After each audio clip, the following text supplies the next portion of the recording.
Salut les amis, aujourd'hui je vous propose une balade spatio-temporelle.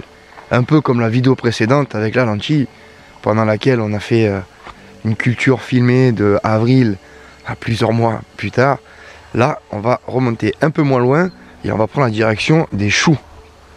Donc je vous ai fait une vidéo sur les choux de A à Z. Et là, je voulais parler plus précisément des choux de Bruxelles. Alors, petit zoom, et je vais vous montrer 2-3 combines et on va remonter dans le temps. Je vais vous montrer les petits problèmes que j'ai rencontrés avec cette culture.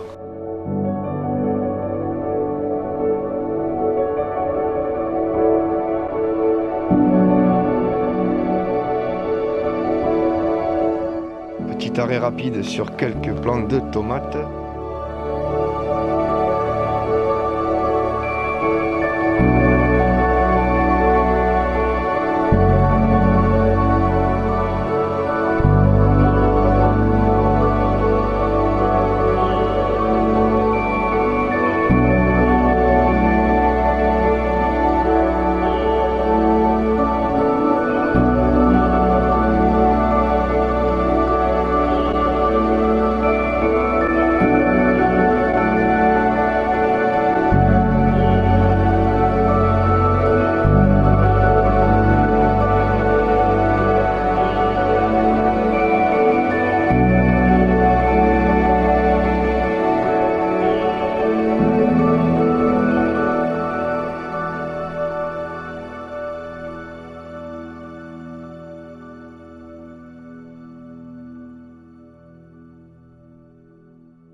Voilà devant les choux de Bruxelles.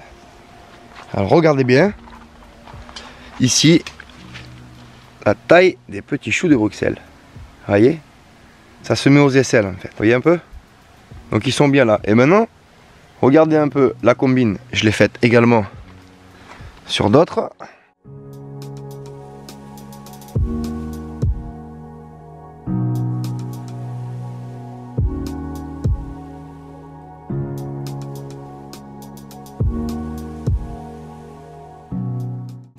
Regardez là où je ne l'ai pas fait.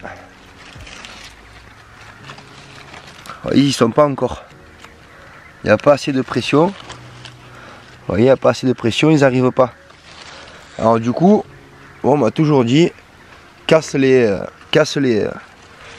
tiges comme ça, avec le doigt, pour faire monter de la pression, pour que tes choux de Bruxelles, ils arrivent. Alors cette année, j'ai décidé que j'allais le faire sur certains oui et d'autres non. Là par exemple on l'avait fait juste en bas un peu. Là on l'avait fait à peine un peu plus. On l'avait fait à peu près jusqu'en haut. Là on avait fait totalement jusqu'en haut. Vous voyez, jusqu'en haut. Là on a gardé 4 ou 5 paliers de feuilles. Là ici on en avait gardé un peu plus. Comme celui d'à côté, pour avoir un témoin, les deux. Salut à vous les copains, on est un peu plus du 13 août, je crois, on est le 14 août. Et j'attendais depuis un bon moment celle-là, ça fait un moment qu'on surveille le temps et tout ça.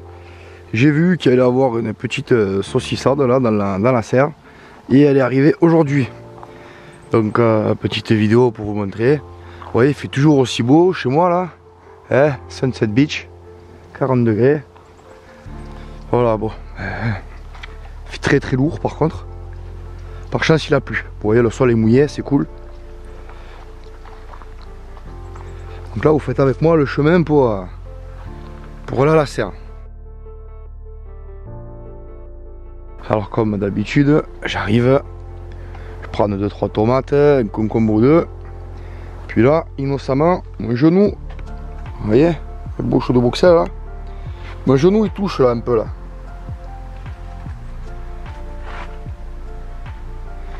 Vous y avez vu ou pas? Allez, on recommence. Regardez.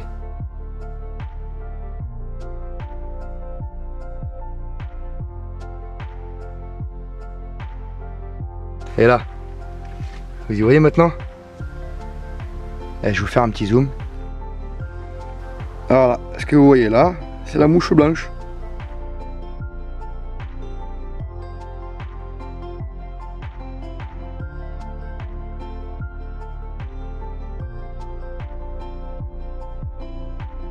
Et ça, on l'attrape dans la serre quand il fait un sale temps hein, comme maintenant, là, et que se régale et que le chou est pas très en forme, qui supporte mal les piqûres. Donc les piqûres, eh ben, c'est ça.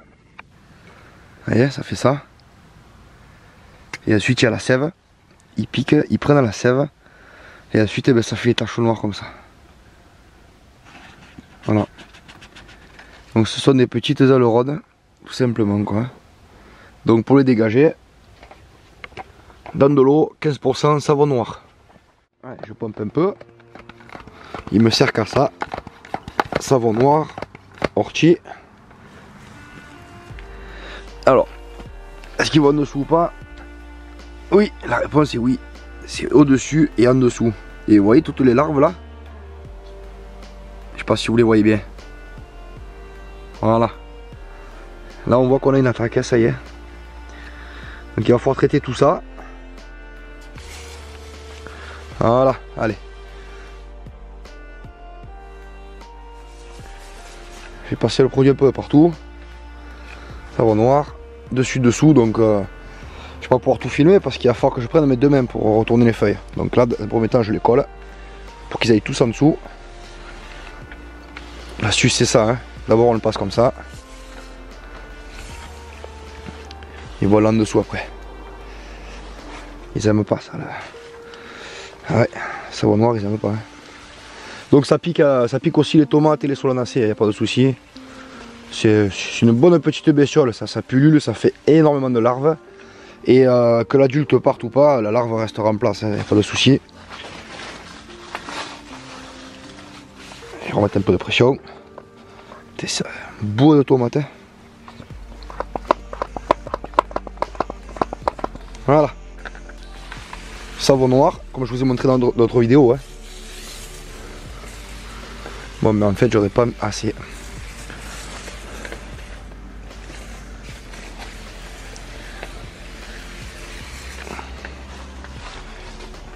J'aurais peut-être pas assez.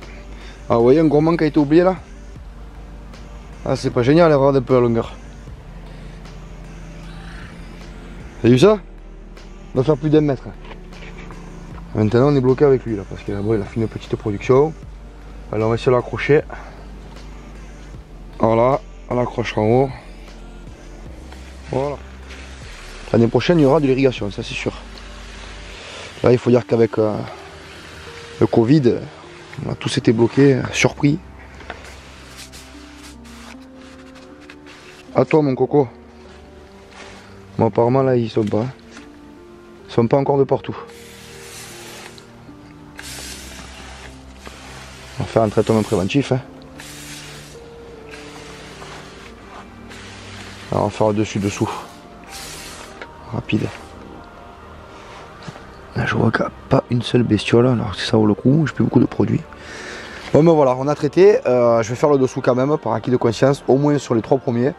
Et on revient d'ici demain, après-demain, on verra s'il y a encore des vilaines bébêtes.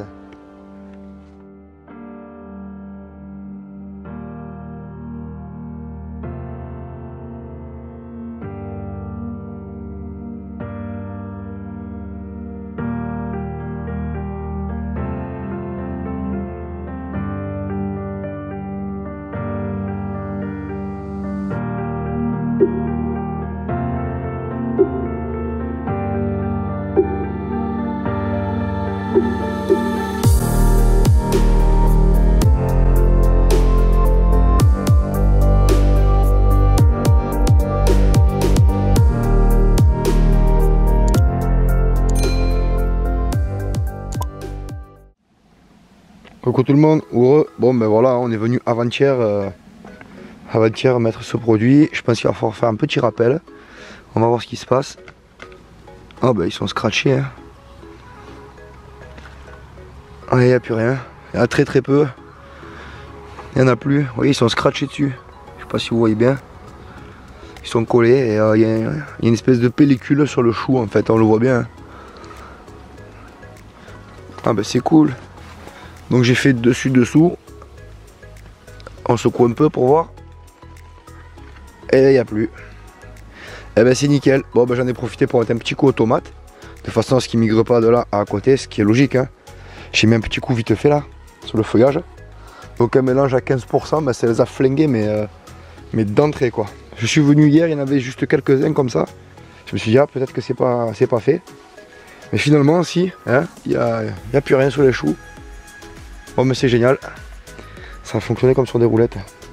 Je pense aussi que ça pourrait être cool pour ceux qui ont des soucis de salade qui montent en graines.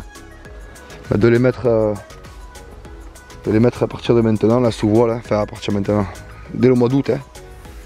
Et un voile, soit un voile vraiment occultant, hein, soit quelque chose que vous avez à mettre par dessus, qui a juste rentrer un petit peu de lumière quoi. Ça évite qu'ils montent trop vite en graines. Ou alors vous faites ma technique de semis. Si vous avez de la place. C'est sûr que ça demande un peu de place.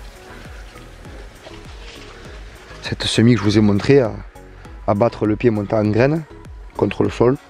C'est très sympa pour avoir une forte autonomie quoi de suite. Hein. C'est-à-dire que mars, avril, mai, juin, juillet, août, ça m'a duré 6 mois. Ça m'a duré 6 mois. Et là, elle commence à monter en graines tout juste maintenant. Ouais, ils ont vraiment souffert. Hein. Ils ont vraiment souffert. Hein.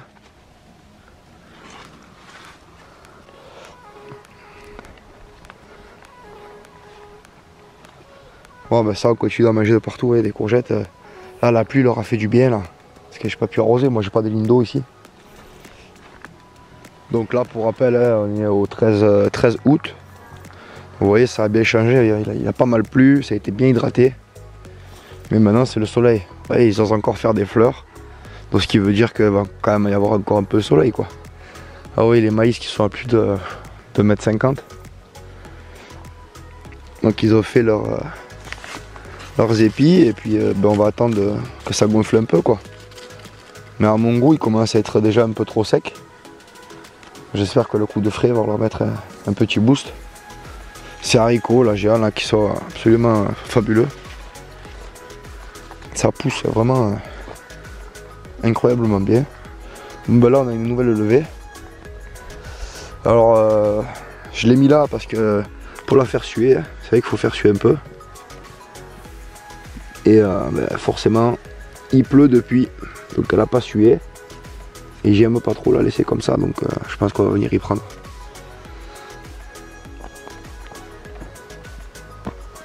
Donc on a fait sa jumelle à côté là et ça nous a donné 68 kg. Donc ça c'était pour les pommes de terre pleines de terre, un peu tardives. Ouais, dans les buts là.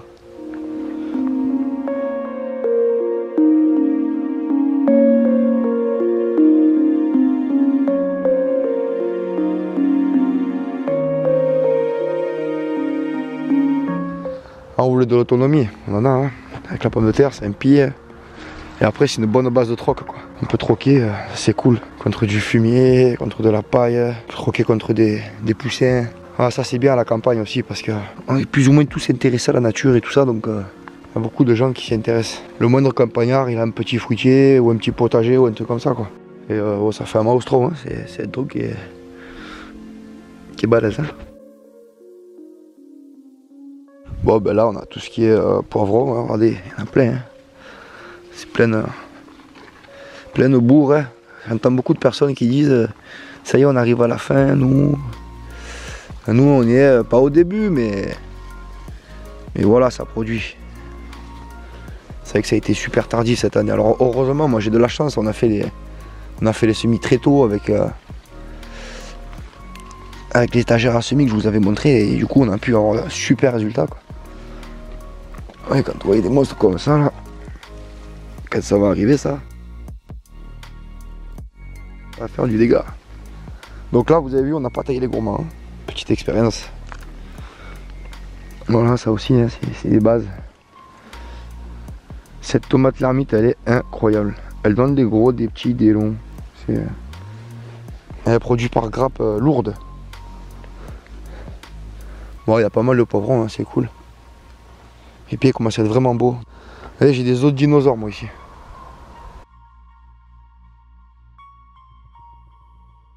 Je sais pas, c'est un os de quoi, un os de vache, je pense.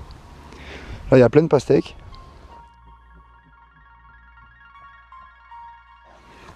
Là, j'ai vu des melons aussi. Un petit melon. Donc il faut tailler, hein, faut tailler les pieds là. Faut pas, on est déjà mi-août, hein. Faut pas espérer plus.